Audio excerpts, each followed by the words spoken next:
Ryan, this is a family table. You can sit near the bathrooms. My sister-in-law laughed as guests smirked. The waiter handed me a $22,000 bill. I took a sip of my bourbon and smiled. None of them knew who would be paying tonight. My name is Ryan Keating, and tonight I was paying for a party where one person desperately wanted me to know I didn't belong. Melissa. She never liked me. Not from day one. I don't even think she liked Jenna, her own sister. But that never stopped her from acting like she was the queen of this family. She talked over people, made decisions nobody asked her to make, and somehow convinced herself she was the main character in every situation. Maybe that's why she hated me so much, because Eleanor actually liked me.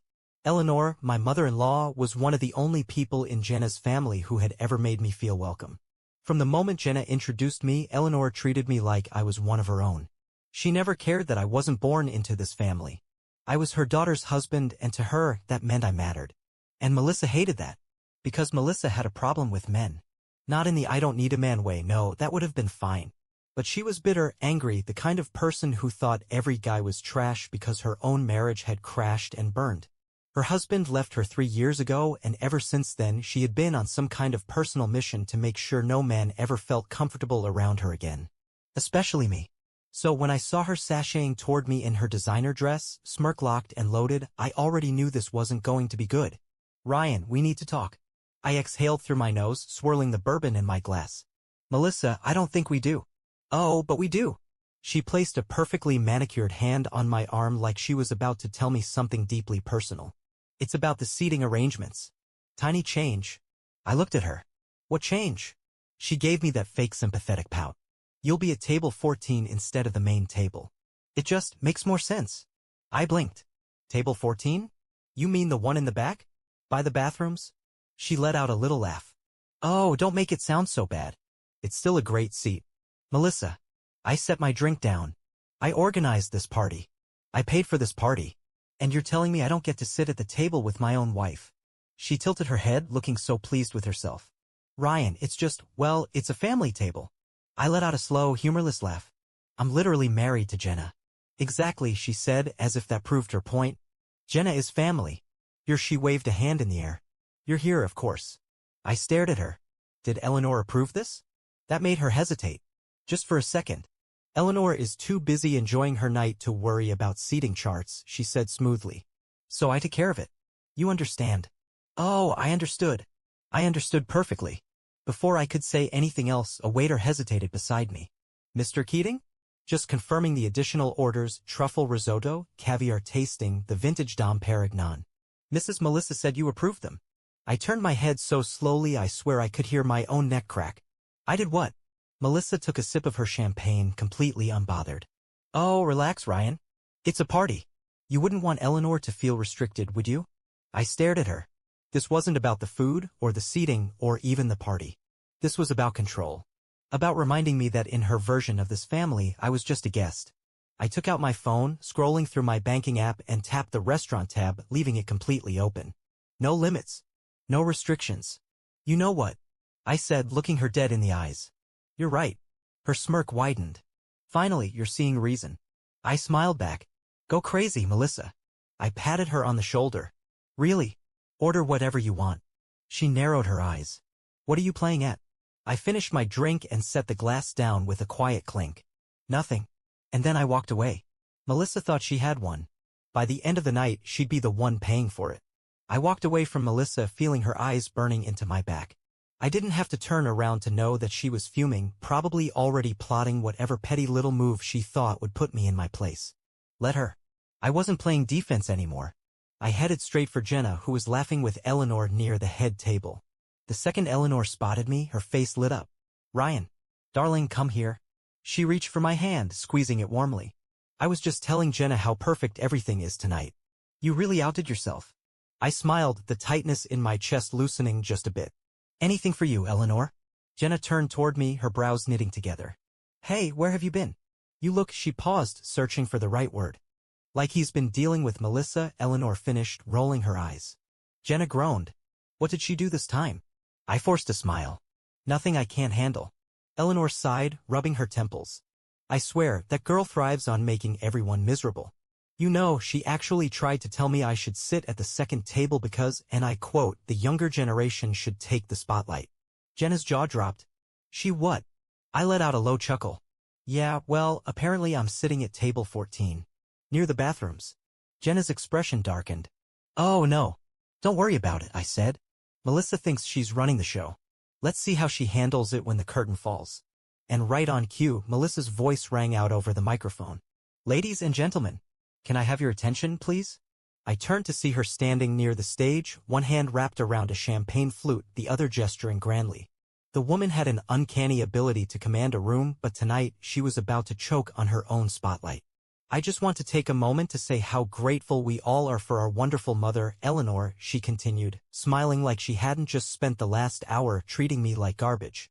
She is the heart and soul of this family, and we are so blessed to celebrate her tonight. Polite applause followed. I clapped along, watching her like a predator watches its prey.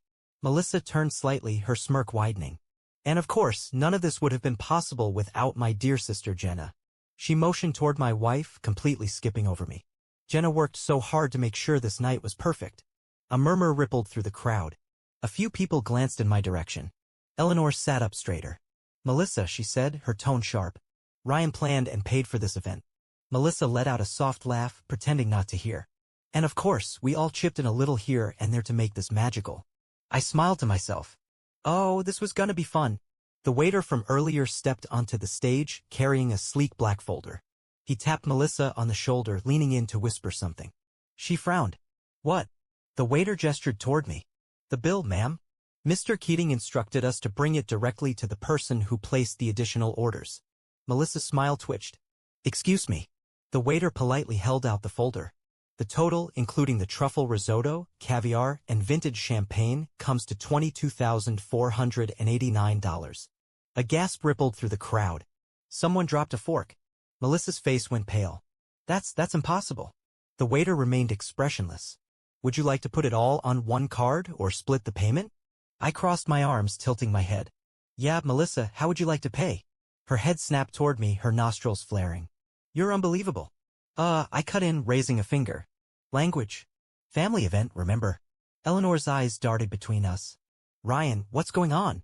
I gave her an easy smile. Melissa decided to treat herself tonight. Ordered all the most expensive dishes and drinks without asking me. I turned back to my sister-in-law, my voice smooth as silk. And since she wanted to act like she's in charge, I figured she'd also want to handle the bill. Melissa's hands were shaking. I'm not paying that.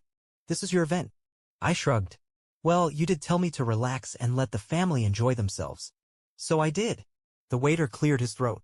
Ma'am, if you can't pay, we'll have to involve management. And if the bill remains unpaid, we'll need to. Before he could finish, a deep voice interrupted. What is going on here? Everyone turned. Standing near the entrance, looking furious, was Melissa's ex-husband, David. Melissa's entire body went rigid. What are you doing here? David strode toward the stage, his eyes locking onto her like a sniper. My friend owns this venue. He called me when a certain someone started running up a massive tab with no visible way to pay. The room fell into a stunned silence. Melissa's hands curled into fists. I don't have time for this, David. He let out a sharp laugh. No, you never had time for anything but yourself. He turned to Eleanor. I'm sorry to interrupt, but I think everyone here deserves to know exactly what kind of person Melissa is. Melissa's jaw clenched. Don't you dare. David ignored her. Melissa has spent years living off other people's money. Mine, our parents, anyone who'd let her. She doesn't contribute, she takes. And the second someone stops letting her leech off them, she turns nasty. The guests started murmuring. A few exchanged awkward glances. Melissa's voice wavered. David, stop. He didn't. She spent our entire marriage acting like she was above me, above everyone. And now? She's sitting here, trying to humiliate Ryan while making him pay for everything. He scoffed. Sounds about right. Melissa looked murderous.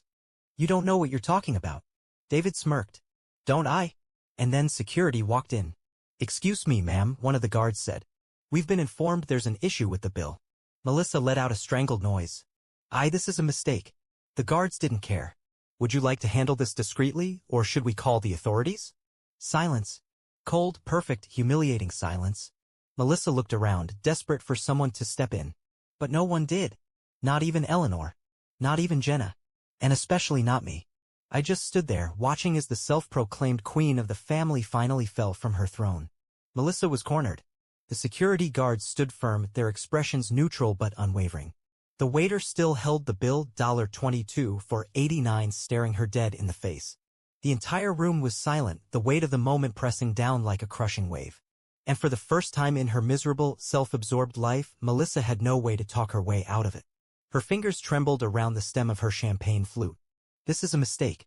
The lead guard, a no-nonsense-looking guy with arms like tree trunks, raised an eyebrow. Are you saying you didn't place these orders, ma'am?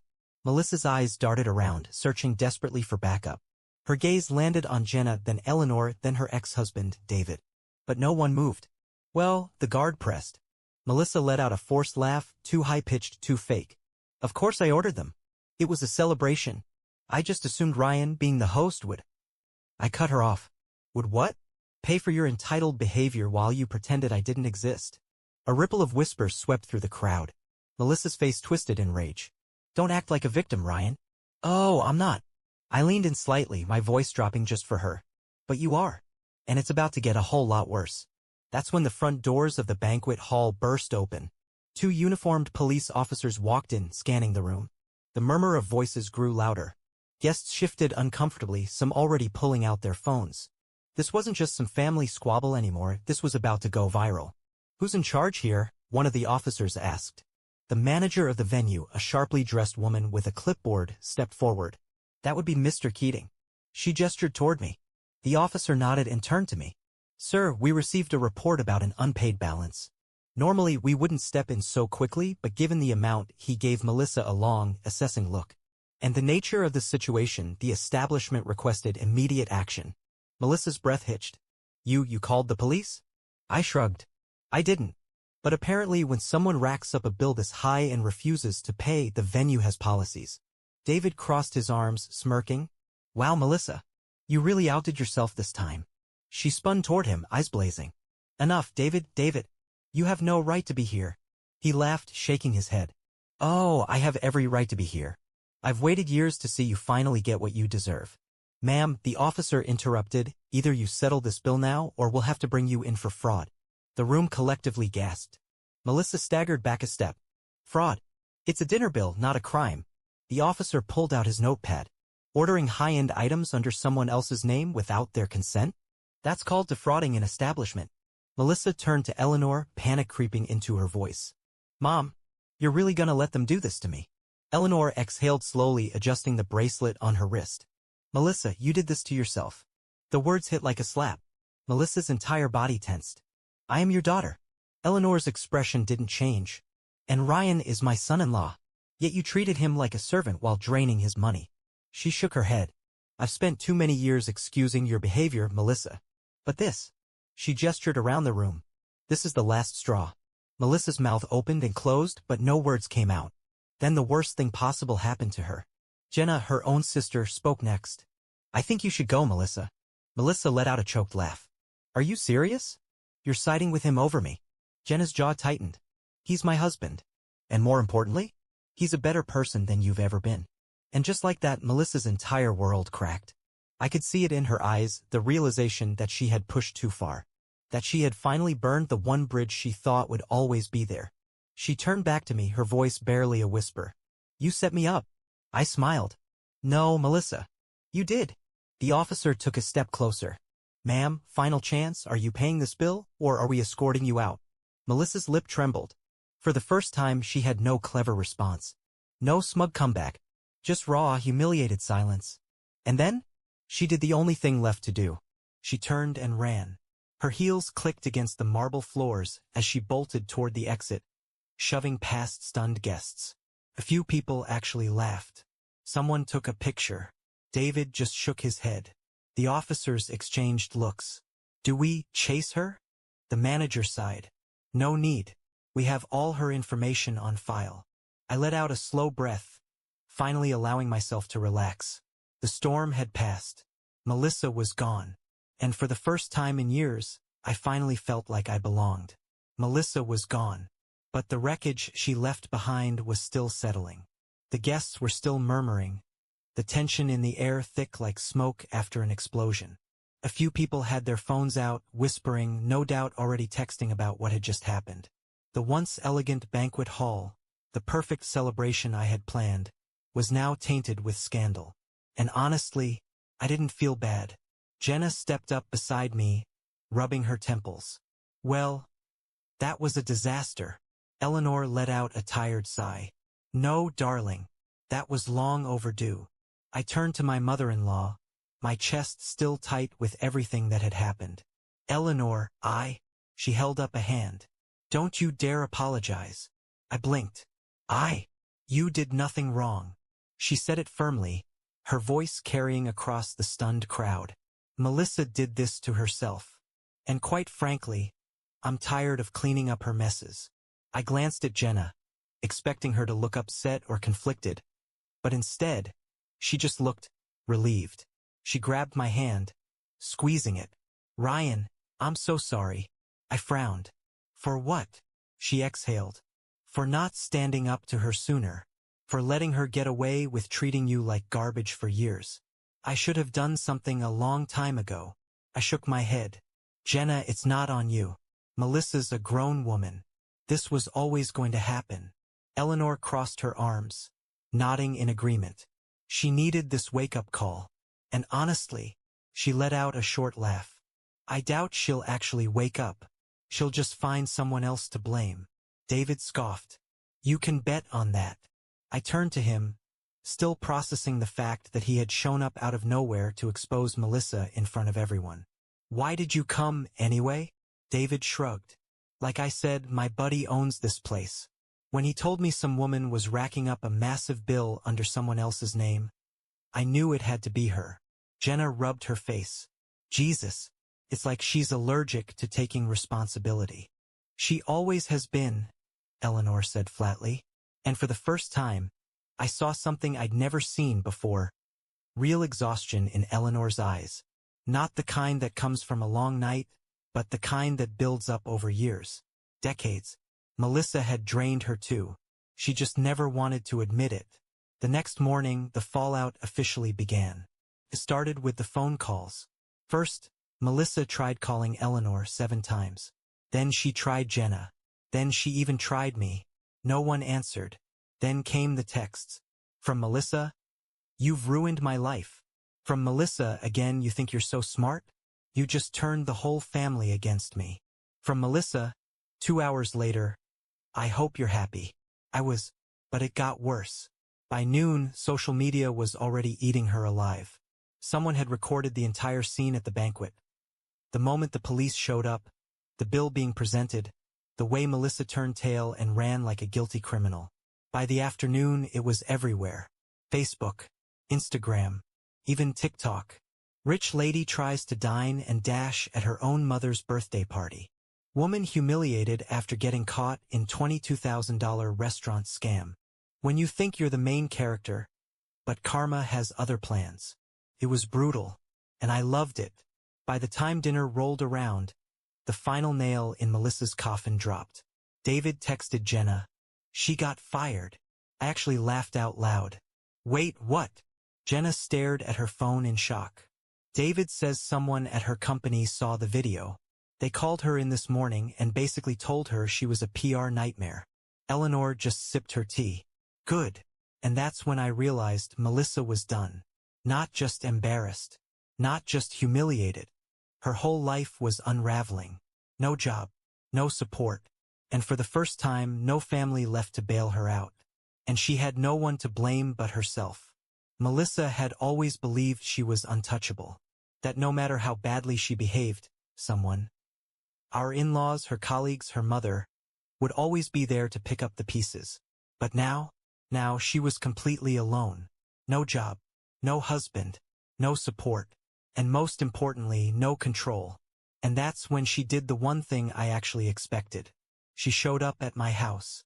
The doorbell rang at exactly 7:42 p.m. I already knew it was her before I even checked the camera feed. Jenna stood beside me, arms crossed. Are we seriously doing this? I smirked. Might as well. Let's see how desperate she really is. I opened the door. And there she was, Melissa, looking nothing like her usual polished, perfectly put-together self. Her hair was unbrushed, her makeup smudged, and her eyes were red like she'd been crying for hours. She didn't wait for an invitation. She shoved past me, storming into the living room like she still owned every room she walked into. "What did you do to me?" she spat, her voice shaking. I shut the door slowly, leaning against it. "I don't know, Melissa. What did you do to yourself?" She whirled around, eyes blazing. "You humiliated me. You set me up like some criminal." Jenna let out a cold laugh. "Melissa, you scammed a restaurant out of $22,000 and you thought that would just go away?" Melissa turned to her sister, looking betrayed. "Oh, don't act like you're innocent in this. You turned on me too." Jenna's expression hardened. "No. I just finally saw you for who you really are." Melissa scoffed, but there was a tremble in her hands. "You think this is funny, don't you? Watching me lose everything." I tilted my head. "You mean the job you got by pretending to be someone you're not? The respect you never actually earned? The family you treated like servants?" She swallowed hard, looking away. "I made a mistake, okay? You don't have to keep rubbing it in." I stepped closer, lowering my voice. "Melissa, you spent years making me feel like I wasn't part of this family. You humiliated me every chance you got. And now that you're the one being humiliated, you want mercy." Her lip trembled. I need time to fix this." Jenna spoke first. "Fix what, Melissa? Your reputation? Your job? Or the fact that no one trusts you anymore?" Melissa flinched. For the first time ever, she had no comeback. No snide remark. No clever insult. Just silence. And then, finally, the truth slipped out. "I don't know who I am without this family." Jenna exhaled sharply, shaking her head. "Melissa, that's the problem. You spend your whole life treating people like chess pieces instead of actual family." Melissa clenched her jaw. "So that's it? I make one mistake and you just throw me away?" I gave her a look. "This wasn't one mistake. This was years of you treating everyone like garbage." She let out a choked breath. "I just thought, no matter what happened, I'd still have my family." Jenna's voice was soft, but firm. "You did. And you lost us." Melissa's shoulders sank. For the first time, she looked small. Like she finally understood she had pushed too far. She took a shaky breath, looking at Jenna. "What do I do now?" Jenna's face was unreadable. Then she glanced at me. "That's not our problem anymore." Melissa's breath hitched. She stared at her sister. At me. Then, without another word, she turned and walked out the door. And just like that, Melissa was gone. 1 year later. A lot changed after that night. Jenna and I grew closer. Without Melissa constantly stirring the pot, it felt like we could breathe again. Eleanor stopped making excuses for her daughter. She still loved Melissa, of course she did, but she no longer bent over backwards to fix her messes. As for Melissa, she tried to rebuild. She got a new job, but it wasn't glamorous. No power, no control. Just work. She never reached out. Not to me. Not to Jenna. Not even to Eleanor. And honestly, that was fine. Because if there's one thing I learned through all of this, family isn't about blood. It's about who actually respects you. And Melissa? She was never my family. She just thought she was the main character in a story that didn't belong to her.